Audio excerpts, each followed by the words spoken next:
Magandang gabi po mga kalingap. Bali nandito po tayo sa Causeway Bay. Bibili po tayo ng screen protector. Magpapalit po tayo ng screen protector kasi basag po. Delikado kasi baka masugatan yung kamay natin pagka bigla natin dinukot sa bulsa.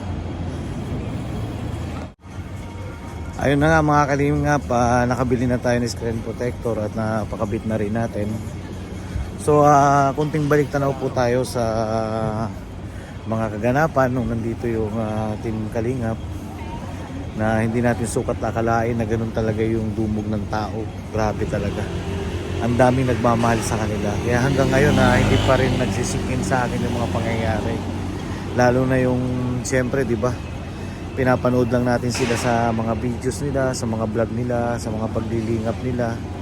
Tapos nang pumunta sila dito sa Hong Kong, na-meet natin sila in person and then nakasama. Kaya grabe talaga, napaka-grateful ko and blessed nung pangyayari na yun. Kasi di ba, yung ina-idolize mo na isang charity vlogger, makita mo na personal dito sa Hong Kong. Tapos makasama mo pa sila, sulit yung pagod at saka sa mga lakad na sinamahan mo sila, and then hanggang sa paghatid ng airport, yun talagang grabe.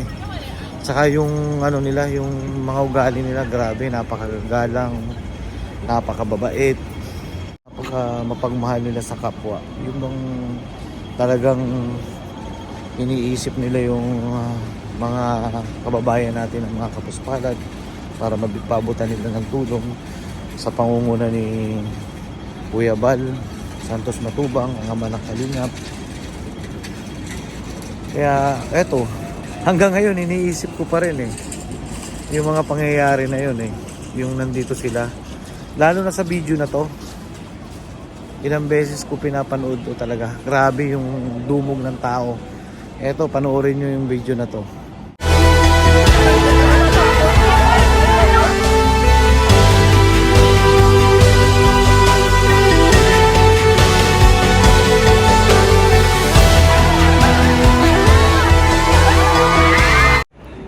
Diba yung meet and greet, grabe ano.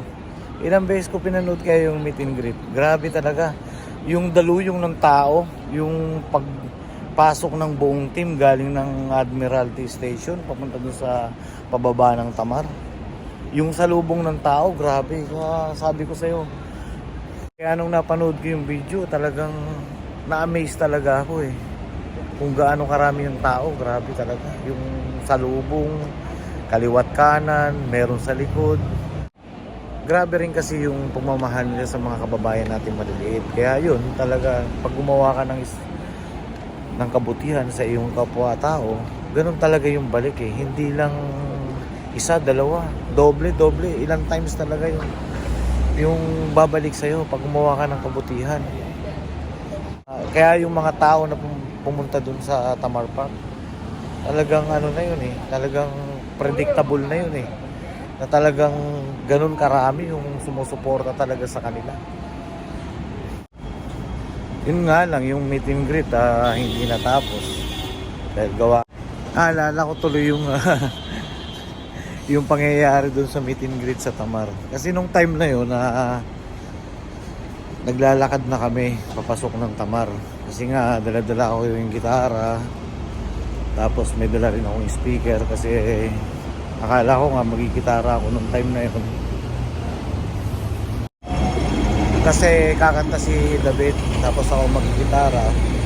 Yung nga lang, pagdating namin sa may bandang kaligitnaan ng Tamar, from Admiralty, galing kami ng MTR, ayun, nakita ko si Rob. Ini-escorta ng mga pulis palabas, tapos ang daming tao na sumusunod sa kanya Talo pa yung celebrity na galing sa Pilipinas sa pumunta dito. Alam mo, sa karanasan ko, wala pa ako nakitang gano'n na isang celebrity na pumunta dito tapos pinagkakaguluhan ng maraming tao. Sila lang talaga. Yung Team Kalingap lang ang nakita ko na gano'n karami sumusuporta sa kanilang nagmamahal. Grabe, ang dami nilang napasayang mga kababayan nating OFW dito sa Hong Kong. Lalo na ako kasi hindi ko lubos maisip at hindi ko in-expect na gano'n, di ba? Gaya ng mga sinasabi ko sa mga vlog ko sa live na pinapanood ko lang sila, tapos biglang makikita mo dito sa Hong Kong, makakasama ko ng ilang araw. Sabi ko ay kasama na ako sa history nila. Ayun, yung pagpunta nila dito sa Hong Kong, hindi na mabubura yun kasi syempre yung video na yun naka-upload na sa YouTube, diba? Kaya parati kong naiisip kailan sila babalik. O sa totoo lang, na-miss ko yung yung grupo ng Team Kalingap kasi nga napaka family oriented ng Matubang family. Grabe, napakagalang ni Rag, napakagalang talagang. Ang bait, ramdam mo yung ramdam mo yung kabaitan talaga talagang the way na pag nakakausap mo siya, nakikipag-usap ka sa kanya, yung response niya sa'yo, mararamdaman mo yung mga sinasabi niya talagang galing sa puso. Kaya nagpapasalamat akong muli kay Ram at sa buong Team Kalingap. Maraming salamat at personal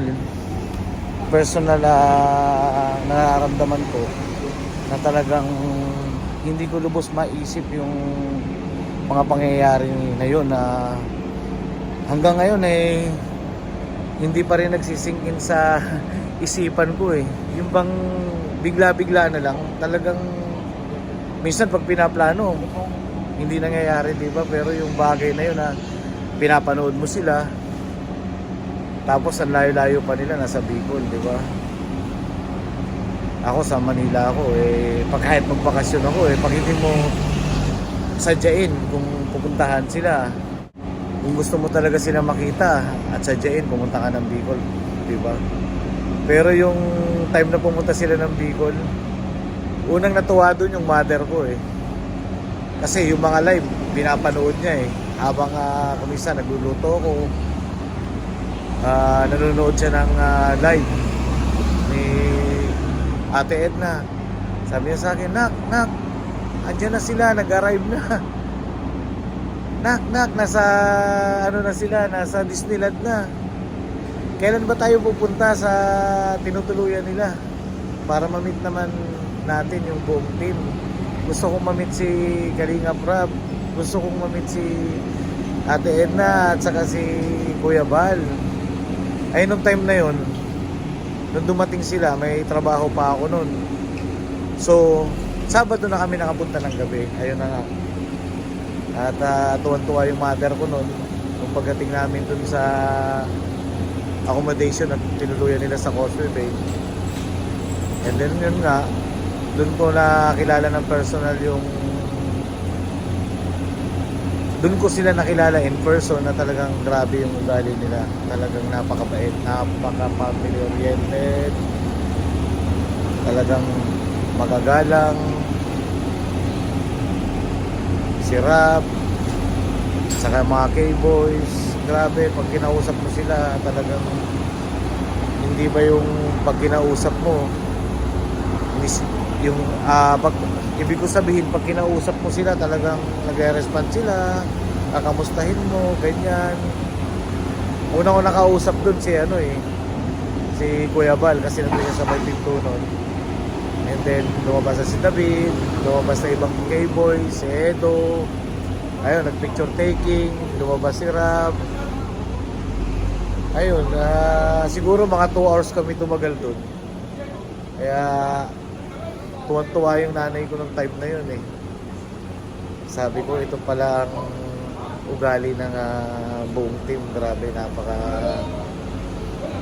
napaka down to earth nila. Kaya mulit-muli, maraming salamat po Kuya Bal Santos Matubang, sa buong team ng Kalingap, kay Rab, kay Edu, kay David, bro, Starrock, ayan, napaka ano mo rin, napaka kalog mo rin kasi nung time na Saturday night yata yun, nabot tayo ng alas 3 ng madaling araw kasi si Kuya Bal may kausap na tatlong OFW, ini-interview niya. Grabe. Saludo talaga ako kay Kuya Bal. Grabe. Madaling araw na talagang ini-entertain niya pa yung mga kababayan nating OFW. Kahit na umabot kami ng alas 3 ng madaling araw noon eh. Hanggang sa umakit na si Kuya Bal sa si Sarah, and then umuwi na rin ako noon. Dapat sasama ako ng noon eh, ng Macau. Ang problema, nagising ako mag-alas 9 na. Ay nung minessage ko si David, sabi niya, Kuya, nandito na kami sa bus on the way to Macau. Ay, sabi ko, hindi ako nakasama noon. Ang ginawa ko na lang, kinagabihan, inabangan ko sila doon sa bus station, bus stop, I mean. And then yun, may mga kausap tayo ng mga kaibigan natin na may connection sa kanila.